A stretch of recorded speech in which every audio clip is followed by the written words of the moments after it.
Hello, I'm delighted today to be joined by Manuel Roger. He's the EMEA Managing Director of SpendHQ. Manuel, welcome. Thank you for joining me. Thank you, Andrew. Great to be here. And Manuel, because we've known each other for many years, going back to your previous role, perhaps you could introduce yourself for our audience. Absolutely, with pleasure. So I'm the Managing Director for SpendHQ in Europe. In fact, previously I was the General Manager for a platform that is, it's a SaaS platform. It's a global platform that is responsible to source and manage contingent labor. So that's servicing Fortune 500 companies. So I did that for 15 years. And prior to that, I've been for approximately 15 years in procurement, a practitioner myself. In fact, I created and developed the global procurement function of the Adecco Group based in Zurich. So that's kind of where my procurement roots are coming from. And that procurement practitioner background is quite a strong theme in your new organisation, SpendHQ. And I know you've been in the role now coming to a couple of months. Perhaps you can tell our audience why you were so excited to join the business. So you're right. Procurement is key, and I love this organization. 70% of the colleagues are former practitioners of procurement. So that's really a platform made by procurement people for procurement people, and that's super important. Technology is great, but what matters is the understanding of the business challenges and the business problems that we're trying to solve, and what value we can bring to the clients. So to answer your question, I joined SpendHQ because the vision is really great. The helping procurement functions to up their game, helping procurement functions to be more visible in their organization, to deliver more of the strategic agenda of the companies. Savings are great, and that's kind of core to procurement and table stake. But how do we help procurement elevate their game? So we live in a world of data, and data is absolutely key. There is a lot of data generated by procurement and many other functions. So the vision of going from data to value, and I guess we'll speak a bit about that a bit later, but that's really a key. So fantastic vision. Something is happening on the market. The demand is growing. The demand is booming, which is telling me that we are solving a business problem that is a real challenge for businesses. So the first thing is the vision. The second thing, a vision that is not executed does not exist, remains a nice concept. And the execution of SpendHQ is very solid. There is over 500 clients using the technology today. So the product is real, exists. It's a global product used, across the world. So the execution and the delivery of that vision is very solid. And last but not least, SpendHQ is a SaaS company, software as a service, and the word service is extremely important to me. And the service is basically delivered by people, by the team. And there is, as I was saying before, the procurement expertise of the team is very solid. The focus on satisfying customers is absolutely key. And the engagement and the happiness and the culture of the company is great. So, when you put the vision delivered by great experts and a bunch of fantastic people, that is what attracted me to this company. Of course, and I'm going to pick out two words that you use there: data and value, and specifically that phrase, data to value. And I know that's at the heart of the service offering. So perhaps you can tell us a little bit more about the actual solutions that the SpendHQ business is able to offer customers and potential clients in future. Absolutely. So one of the challenges of procurement is to know what's going on from a procurement standpoint, from a spend standpoint, in the business. And we talk to Fortune 500, Fortune 1000 companies. Many people don't have clear, clean, and near real-time visibility on the spend. So there is a lot of different systems. The application landscape is massive. And think about your P card data, think about your expense note data, think about your P2P data, think about your ERP account payable data, and then put on top of that different business lines and different countries, and now you are in a mess of where is my data. So you have access to the data, but it's very dispersed, very diverse, and very difficult to make sense out of that data. So what SpendHQ does is bring all those sources of data in any type of format, and we go collect your data in your systems. We aggregate the data, we consolidate, we standardize, we normalize, we categorize the data, and that gives you the ability to look at the data. Now the data is at your fingertips. It's available. It's reliable. You can read it. but it's worth less if there is no story told by the data, which is the second pillar of our offering, which is the data insight. So now that you can read your data, what story is that data telling you? You know, which suppliers are growing, which business units are, you know, spending more or less, what is the fragmentation of your supply base on that specific category, what's your portfolio, so that you can build the right, you know, category strategies, etc. And here again, you know, and so what? So now I've got the data, I've read the story, and now what? If I don't execute, nothing happens and no value is delivered, and therefore data to value. And that's where the procurement performance management functionality is absolutely key. Because when you read the story that the data is telling you, that generates a pool of potential projects, a pool of ideas I could work on. You know, as a procurement someone, be financial or non-financial benefits, value that I could deliver for the strategic agenda of my business. I can identify and see those opportunities. What do I do to execute on those opportunities? Which buyer should work on what opportunity? What are the most fruitful, the more beneficial opportunities? What is the plan I can drive, you know, and I can define? And how do I monitor the actual delivery? You know, where do I stand in my delivery plan for the year? So that's the collecting data, reading the data, and then acting on the data through procurement performance management. Indeed, and it's that execution and that acting on it, and the insights and the depth and the value of the quality of all the data. And you were talking also before we started recording about some of the actual results that customers have had as a result of all these capabilities, and perhaps you could highlight a few of the results you've seen of real life customers of SpendHQ. Yeah, so I might start with my own experience, you know, being a global CPO for a Fortune 500 company. My challenge back then, my team did not have any proper tool to be able to be efficient and productive. So obviously we are having, you know, different type of tools, but nothing professional. And one of the challenge I was facing at that time was the ability to demonstrate the value of my team, to be recognized, you know, as true value generators. So that was one aspect. Communicate that value. Get the finance department to recognize and acknowledge that, you know, the team was delivering value, and therefore get more investment into the team so that we can deliver more value. So that was a key challenge I was facing. So if I speak about, you know, I can think about a client in Germany. That client, since they've implemented SpendHQ procurement performance management platform, they are claiming they've increased by 30% the productivity of their procurement department. So what does that mean? That means that with the same amount of resources, same amount of people, they are generating 1/3 more value.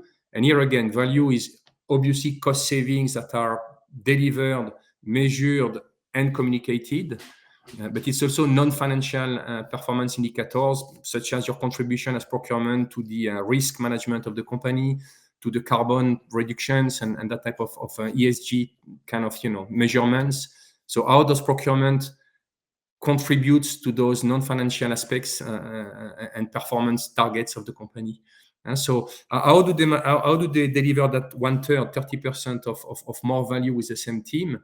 Well, they are able to identify the right opportunities where to focus, meaning that your buyers are not going to work anymore on that small little project if there is a big project on the side that you have identified. So be able to prioritize the projects, and I call it a project, a procurement project, a sourcing event, a negotiation, a contract extensions, etc. For me, it's a project, you know, where you get resources to work, you know, on that project. Resources can be, you know, your procurement team, finance, legal, operations. All those people have to work together in a project that have a start and a end. Resources are managed, you know, deliverables are defined, timelines are defined, and that's what we manage in SpendHQ, all those procurement projects. And so it's having the right focus for your team, but it's also being able to define targets and measure the delivery along the year. And when you can measure the delivery, if there is slippage because that project doesn't deliver as well as expected, and there can be a lot of good reasons for that, you know, what, as a manager, what do I do to help my team to refocus and accelerate and deliver those targets? Or maybe do I drop that project because at the end of the day, it's not really a meaningful, valuable project and I focus on something else? And so that's one example in Germany. If I think of another client in Netherlands, so in the spend intelligence, spend analytic part of the offering, the data part, there is a cost of capital functionality that allows you to understand how the invoices are paid by your company. And I have this shocking number. So that client, which is a global multinational, they found in the data, the story that the data told them is that 68% of their invoices are paid too early. So procurement is negotiating payment terms and elongating payment terms to save a bit of capital cost. But then for some reason, and I'm not finger pointing at anyone, for some reason, the reality makes that finance is paying those invoices. If they've negotiated 60 days, they might be paying 55 days, 50 days, 40 days. And that's the process they've got. And that story the data is telling is that applying their cost of capital, that is an annual cost of $1.5 million. Really?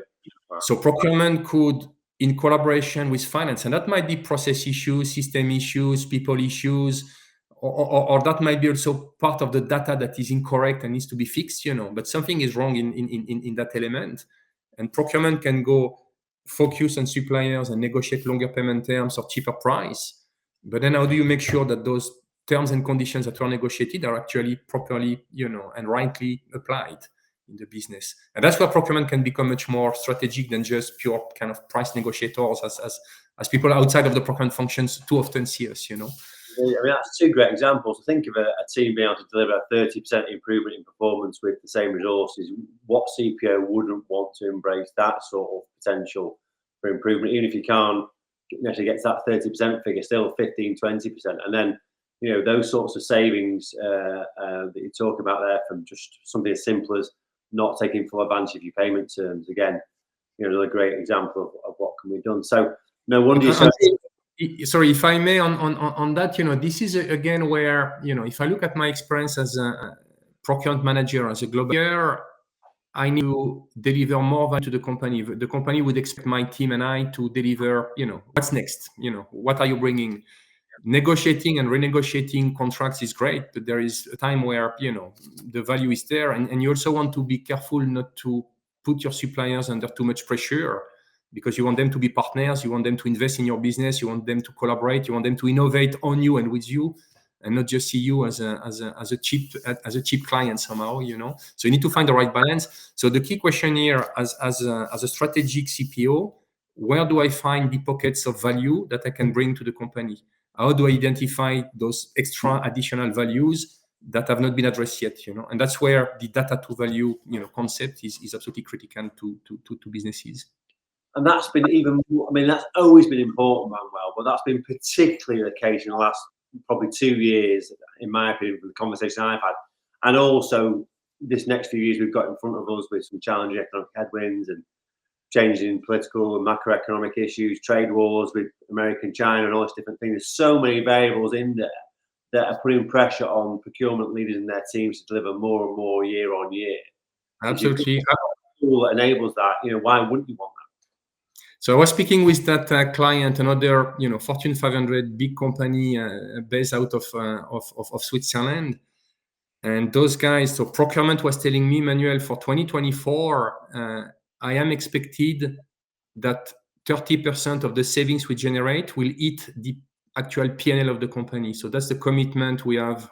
So generating savings is great. Now we can have all that debate of what is a saving, what is not a saving, cost avoidance, hard savings, soft savings, etc. And that company and that CPO was under pressure by finance to actually demonstrate that their work was physically impacting the P&L. And that's the type of pressures you're saying, the pressure is growing on procurement, need to deliver more value, more sustainable value, more visible value. How do you deliver, track the delivery, report and communicate on that delivery, and that's part of the value proposition that SpendHQ is offering to their clients. Yeah, indeed, amazing. So obviously it's an American parented organization. You've come in to run EMEA. You've only been in the role a couple of months, so this might be a little bit of an unfair question, but what's your vision for what you want to deliver in EMEA for SpendHQ over the next few years, Manuel? Yeah, absolutely. And that's not an unfair question. That's a very, very normal and expected question. You know, we as a managing director, you need to have a vision and know where you want to drive the business. So for me, it's about over a third of the business right now is European. So yeah, we are owned by an American company. We're leveraging, you know, the value and the teams over there, but you know, a good third of the business is here in Europe. So my vision is to continue to be extremely local, develop and empower the teams locally, accelerate. So SpendHQ has a great culture of service excellence.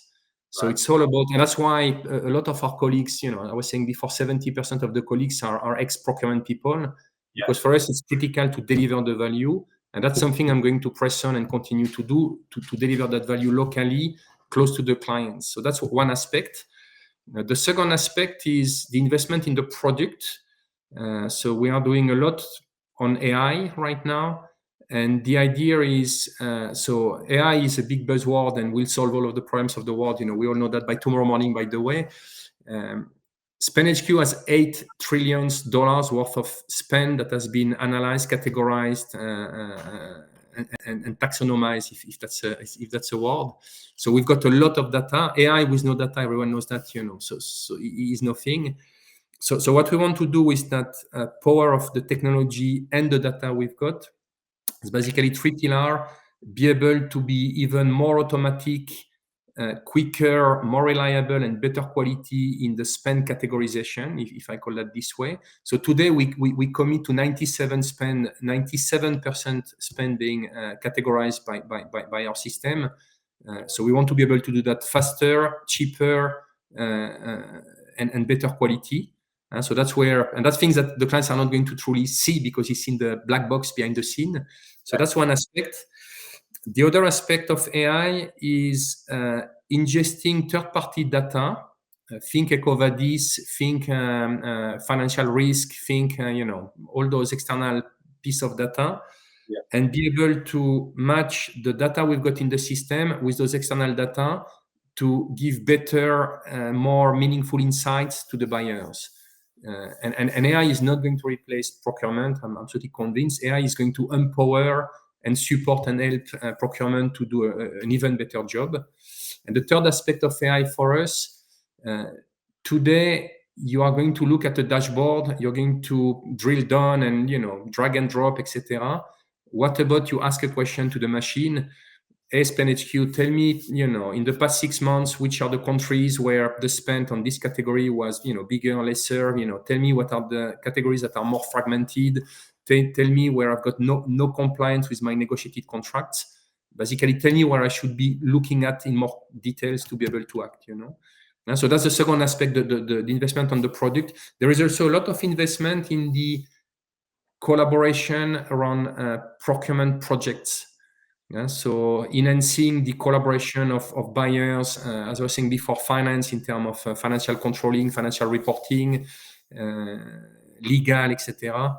So bring all those people in a properly dedicated procurement project management platform. So those are the areas of investment and development. As I was saying before, the demand is huge. We are seeing companies, and that's what we were discussing before, Andrew. The market is putting a lot of pressure in procurement. Procurement needs to deliver more value, and for that they need to upskill their colleagues. So there is an investment in the teams that people have, but they also need to equip them with the right tools so that, you know, they can deliver that value. Indeed, and those two things go hand in hand. And I think I mentioned to you, we've been doing some research recently into what is the future of the digital procurement skill set. We're interviewing a lot of experienced and respected procurement leaders and getting their vision on it. And I think a lot of people, from the conversation I've had so far, are at this point whereby they recognise the need to upskill the people. They've got an idea what they want to achieve, but they're not quite, or not many organisations have actually got a full programme in place yet. But I think this research will help people understand what everyone else is thinking, and we'll perhaps move to a point whereby companies are understanding how to improve the digital literacy of experienced procurement people, how to understand the data, not just the insights you get from it, but how to interrogate it, how to write appropriate prompts with Gen AI tools to get the right information from it. So I think, you know, as your product develops and along the lines you've talked about, and the profession evolves its skill set, you know, the potential is enormous. So all that pressure coming on procurement to keep delivering more, there are some answers out there. There is a solution for people that are feeling the pressure that, you know, you can upskill yourself, and there are tools out there to help you do it. So really exciting time, and you know, I'm sure it's going to be quite a growth period for the next few years for SpendHQ.